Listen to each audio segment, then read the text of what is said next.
Bonjour Lucie, merci beaucoup d'avoir accepté de témoigner. Aujourd'hui, on se retrouve. Vous avez terminé l'accompagnement alimentation émotionnelle et l'accompagnement Ikigai, ça fait plusieurs mois, et Ouais. on était impatients de reprendre de vos nouvelles. Est-ce que vous pouvez me dire pourquoi vous aviez frappé à la porte d'Endorphin Kitchen? Alors, pour beaucoup de raisons. Alors, comme vous l'avez dit au démarrage, c'était pour l'alimentation. Donc, j'avais remarqué, enfin même au-delà de remarquer, hein, j'étais pratiquement sûre d'avoir une alimentation émotionnelle, mais j'avais pas mis de mots dessus. C'était pas des questions de régime, c'était pas des questions de non-connaissance, c'était pas tout ça. J'avais besoin en fait de comprendre pourquoi j'avais des phases de remplissage de nourriture, pourquoi j'avais des fringales ou des choses qui n'étaient pas liées à des sensations de faim, des choses comme ça. Et donc je me suis tournée vers vous et en fait grâce à vos conseils, grâce à l'avancée qu'on a eue ensemble, je me suis rendu compte voilà, de ce mot émotionnel qui encadre énormément la nourriture, l'attachement qu'on peut avoir à la nourriture, Ouais. etc. Donc ça Et- a été la première ouais. phase qu'on a eue ensemble et un travail assez rapide puisqu'au final, il y a des choses qui se sont mises en place très très facilement avec les différents Exercice, rendez-vous ouais. qu'on a eus. Exactement.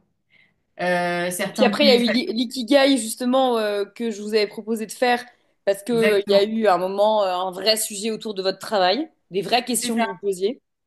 C'est ça. Au niveau de l'émotionnel, en fait, on s'est assez vite rendu compte que c'était pas que lié, c'était pas qu'une question de nourriture, c'était aussi une question de positionnement de vie. Ouais. Et voilà, et de manque à combler, de choses comme ça. Donc on a travaillé sur l'ikigai ensuite ensemble pour peser un peu voilà où j'en étais, les pour Alors, les c'était contre. quoi le pour et le contre? Vous en étiez où et aujourd'hui, vous en êtes où? Alors à Vous avez pris l'époque conscience de quoi? j'avais une très bonne condition et un métier que j'adorais et que j'aime toujours, hein, mais qui me pesait d'une certaine manière. Donc j'étais dans la création artistique, dans la création digitale en agence, avec une bonne position, un bon salaire, mais il y avait tout le stress associé. Et puis aussi toute cette partie qui fait que à un moment on prend du recul et puis la quarantaine approche, on se dit mais je travaille pas pour moi, je travaille pour d'autres et toute cette énergie que je mets pour une agence, finalement, est-ce que ça vaudrait pas plus le coup? Est-ce que je serais pas plus heureuse de faire ça pour moi? Ouais, puisqu'une fois qu'on Et, avait levé les freins, les peurs, que vous avez pu vous reconnecter à, finalement vos valeurs et ce qui était hyper important pour vous, ce qui vous faisait vibrer, ouais, ça a permis de commencer à évoquer peut-être une rupture complètement. conventionnelle et puis après, L'entrepreneuriat, exactement. Mais ça a été hyper progressif hein, d'ailleurs, ce qu'on a fait ensemble, parce que ça a été d'abord se poser les bonnes questions, ensuite se rendre compte que d'où viennent les mots, entre guillemets. Et puis petit à petit, par des discussions croisées, très vite arriver à ce résultat, à se dire, mais en fait, l'entrepreneuriat, c'est peut-être quelque chose pour moi, ça peut m'intéresser, j'ai envie de... Ce que j'aimais dans mon métier, c'était justement cette vibration, le fait que c'était une espèce de rouleau compresseur en permanence, avoir des choses à faire, en permanence avoir des projets. Mhm. Mais c'était exactement la même fatigue en parallèle, mentale et physique aussi. Et aujourd'hui, voilà, de réussir en fait à se dire toute cette énergie, je vais pouvoir la mettre pour moi que dans du plaisir et oublier complètement la partie négative, c'est Et top. alors, vous faites quoi aujourd'hui?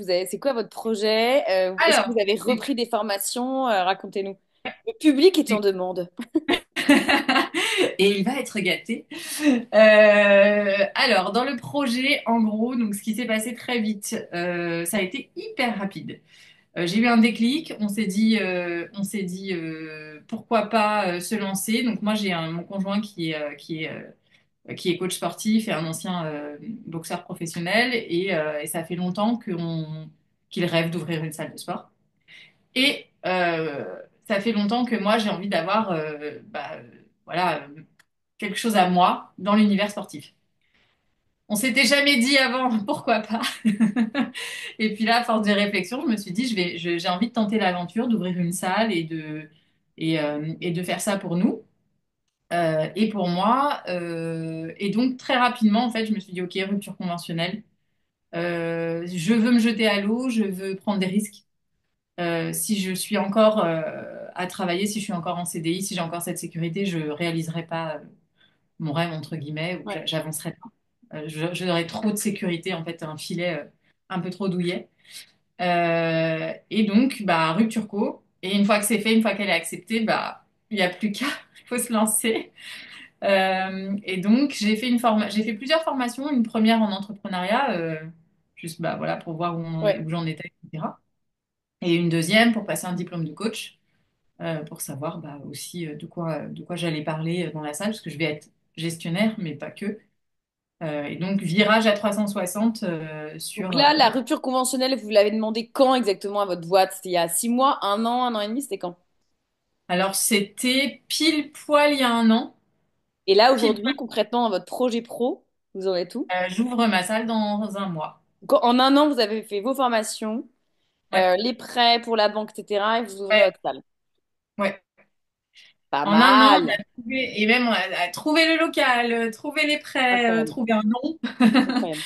trouvé une équipe, se lancer, créer tout ça, ça a été... Et du coup, votre relation avec la nourriture aujourd'hui, elle est comment? Est-ce qu'il y a eu elle est hyper un saine. En fait, équilibre trouvé? il y a eu un vrai déclic lié à tout ça, forcément. Alors déjà, elle est devenue saine parce que bah, en fait, j'étais beaucoup moins focalisée Hmm, bien sûr. sur mes repas, c'est-à-dire qu'ils sont devenus bah, secondaires entre guillemets, c'est-à-dire toujours essentiels pour vivre, mais secondaires. J'étais plus focalisée là-dessus, j'avais d'autres choses, d'autres projets et qui Oui, puis une m'intéressaient. ressource de plaisir qui est autre de toutes les façons. Exactement, exactement. C'est exactement ça, c'est-à-dire que j'avais plus besoin de me récompenser, j'avais plus besoin de me consoler. Ouais, C'était un gros exactement. problème que moi j'avais, de devoir me câliner Et vous au chocolat. félicitez aussi, vous Et de récompensez me cette féliciter, nourriture. ouais. Ouais, Ouais, tout à fait. Moi, c'était beaucoup, voilà, dès que je réussissais quelque chose, hop, un gâteau, hop, une ouais, ouais, douceur, hop, ouais. etc. Alors que là, comme c'est pour moi-même, j'ai pas besoin de me féliciter, j'étais juste fière de moi et ça m'a suffi. Top. J'ai pas du tout eu besoin de tout ça. Donc aujourd'hui, le rapport à la nourriture, il est carrément différent. Et puis en plus, dans le cadre sportif, ça devient même quelque chose d'un peu Ouais, puis vous êtes normal. voilà, vous représentez le bien-être maintenant, vous êtes Oui, c'est ça, il y un a peu une le espèce modèle, de... la tête d'affiche, quoi. Carrément, mais j'ai perdu 6 kilos. Trop bien. Quand même, dans l'aventure, sans forcer, naturellement, et je me sens beaucoup mieux. Donc Des le choses. lien entre, qu'est-ce que vous pourriez, comment vous pourriez résumer le lien entre l'alignement dans sa vie et la nourriture, en une phrase de résumé ou une phrase et demie. Bah, en fait, ça englobe le bien-être. Ça englobe le bien-être au total. Voilà, l'alimentation, enfin, comment dire, je me sens plus jolie, mieux, en meilleure santé. Donc, forcément, je dégage quelque chose de plus solaire. Donc, on me renvoie quelque chose de plus solaire. Donc Et, cercle vertueux, quoi. exactement, et c'est hyper Top. bénéfique. C'est voilà, j'ai plus peur de croiser un miroir. Tout est beaucoup plus sain, Génial. sans trop réfléchir. Et c'est ça aussi, parce qu'on réfléchit beaucoup quand on va pas bien. Ça fait du bien Génial. de moins réfléchir. Un grand bravo pour votre parcours, Lucie. Bah, Inspirant, très un grand inspirant. merci à vous surtout. Vraiment, bravo. Et puis, plein de bonnes choses pour votre salle de sport. Ouais, Euh, et merci pour votre confiance, Lucie. bah, merci à vous pour ce travail qui n'a pas toujours été facile avec moi, mais vous avez tenu. Merci, Merci, Lucie. À bientôt. à bientôt.